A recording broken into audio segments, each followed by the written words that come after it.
Hello ladies and gentlemen, and welcome back to another BJ&Co How to Play board game video. Today we're going to be taking a look at Machi Koro. This is a wonderful little game for 2 to 4 players. Usually takes about 45 minutes to complete, and it's described as a fast-paced city building game based on dice rolling.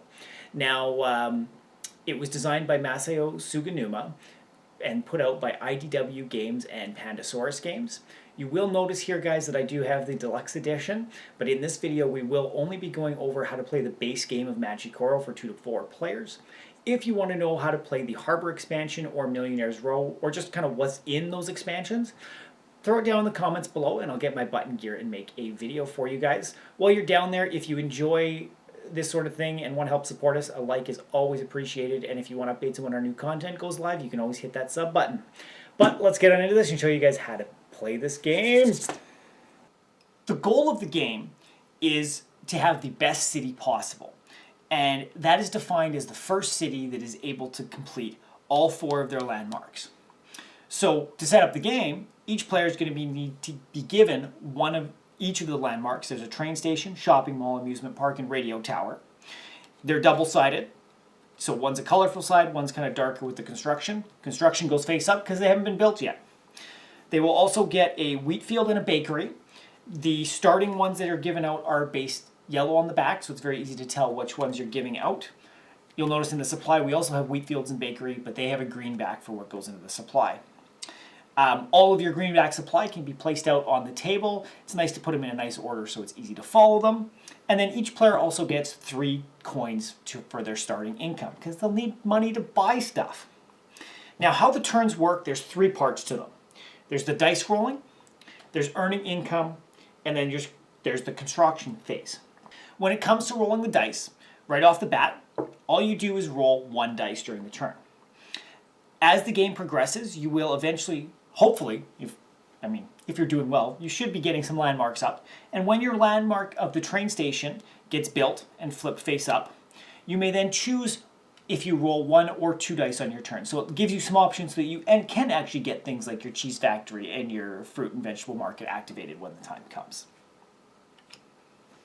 The second part of the turn is the earning income. And this is kind of the most complex part of it, but it's relatively easy. So once the dice has been rolled, you've got a number that's down on the table. You then go around and each player then looks at that number that's rolled and sees if any of their buildings are activated. Buildings are activated if the number on the card matches with the number that's rolled on the die. So it'll either match the only number that's there or one of the 2 numbers that's there. There are 4 different kind of colors of land that activate in different ways. The first is our red ones that we have here, and they will always activate first. And these are the types of industries that when you get income, you take income from the person that has just rolled the dice. So if I rolled the dice and these guys had some red stuff, I would be giving them the money for it. The blue, those activate when they activate, you just take money from the bank, right? Grab one, add it into your supply, or based on whatever the number is associated with it. The green are kind of secondary industries that allow you to get income from the bank, but only if you are the one that's rolling the dice. So if I rolled the 1, or let's say I rolled a 3 or a 2, right? My bakery would activate, but this bakery would not. The final ones are these purple establishments that you have here. And these you get income from all the other players, but it can only activate on your turn, just like the green ones. So as the game progresses and you have more industries, it's very likely that 1 dice roll could activate a whole bunch of different industries at the same time. It is also possible that you might have multiple copies of the same item or same industry, right? And in that case, if one is rolled, then each of these would activate. So this player would get 1, 2, 3 coins from the bank on its activation. So sometimes it can definitely benefit for you to have multiple. If you're having to pay other players during the course of this with the red or the purple cards, and you're not able to pay enough money. So let's say, our second player here has a cafe in there and I am completely out of money.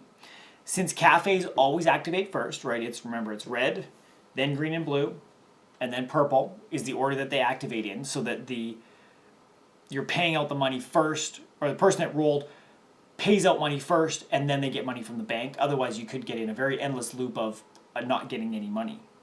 So if I go to pay this out and I have none, I can't pay it to them. If, say, I had to pay them 2 with 2 cafes, and I only had 1 coin, I would still pay them as much as I can, that 1 coin, and then I would move on to the next stage. If you have to pay multiple people, then it's very possible that you might not be able to pay everybody. So if payment is owed to multiple players at the same time, payment is paid out to players going counterclockwise from the person who owes the money. So if I have to pay out first, I would start with the player right here, and then I would go on to the players around the table, so that everybody is getting... So it's kind of working backwards in turn order, because turn order will rotate clockwise throughout the course of the game. So that's earning income. The next step is the construction phase. So this is when you could actually go and buy stuff for yourself. So during your turn is the only time you get to do construction, and you could only build one thing on a turn. And it's up to you what you want it to be. You can pay the number value associated with anything in the supply in this bottom left-hand corner and purchase it to buy in. So I can pay 1 in and get another wheat field if I want. Or I could do another bakery, or a couple for a cafe, right? That's very easy. I could also pay money in to do one of my landmarks if I've got enough. When you purchase a landmark, since it's already in your area, you just flip it over, and that ability on the bottom now becomes active for you. So the landmarks, not only are they helping you win the game, but they have strong abilities that can gain you a bunch more coins throughout the course of the game, or give you more options, right? First person that gets his train station is the only person that can roll 2 dice. So for a while, they might make it impossible for wheat fields to score every time they roll. Things to think about, strategies. The only establishments that you cannot buy multiple of, right? You could buy all the wheat fields if you really wanted and nobody stopped you. But you can only have one of each of these sections that are tourism based, that have the little tower in the corner and that are the purple. So you can't have 12 business centers. Well, there's only 6 in the pile actually, but you can't buy all 6 of them. You can have 1 business center, 1 TV station, 1 stadium. No more than that. So that's how it works, guys. It's a very simple and easy game. The hardest part about it really is paying out money to other players if you're running out of money, and figuring out the orders for that. But remember, if you have to pay out the money, work counterclockwise backwards from you. And yeah, the turn is just roll the dice, activate the industries, and then buy something if you want. To figure out who goes first in this one, I mean, use whatever method you guys want. The rules do say whoever visited a foreign city first, but I mean, there's so many different things out there. First player apps, rolling a dice. Do what works for you guys. Every group is different. And yeah, the game ends once the first player has completed all 4 of their landmarks. They are the winner. It does not matter what order you activate these in during your construction phase, though. If you want to save up money and just buy your radio tower first, you can do that. There's lots of different strategies to playing this game. So do what works for you guys, play around, and have some fun. So that is everything that you guys need to know in order to play Machi Koro. I hope you guys have a wonderful experience on your first time and enjoy it as much as I do. This is one that I like, that I can pull out very easily, teach people, and just get going with it. If you did find this video helpful, don't forget to smash that like button down below, and you can sub for the channel on updates on when our new content goes live. And if you guys like board game stuff, I suggest checking out Board Game Geek. We do post all of our board game stuff on there, but they've got a wealth of information from all over the internet there. It's a great Board Game Central. But that's all for this one, guys. We hope to see you in the next one, so we'll catch you later. Bye.